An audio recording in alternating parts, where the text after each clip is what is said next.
So guys, magkilaw kami guys dahil medyo marami-rami yung mga nakuha naming isda ngayon. Kaya maggawa kami ng kinilaw.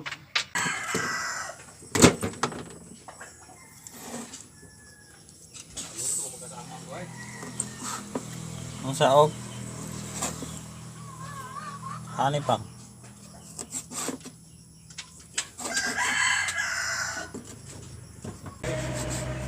Ha? Sin.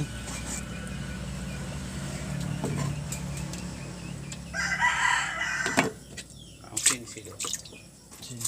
Para to stick ka. Sama.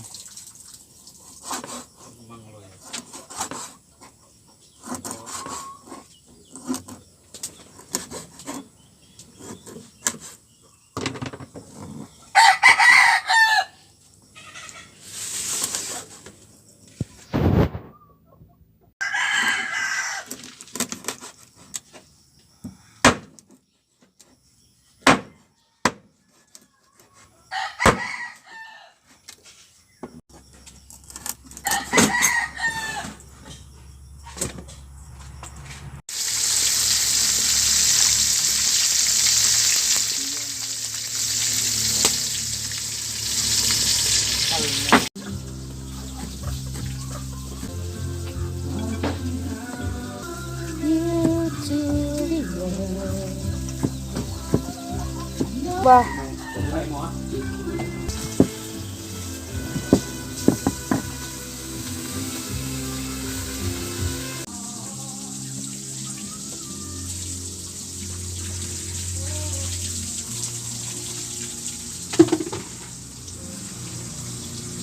So guys, ayan.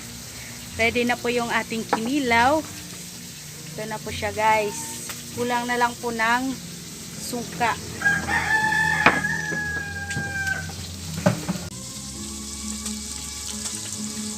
Sukang tuba guys para masarap. Hindi siya maasim.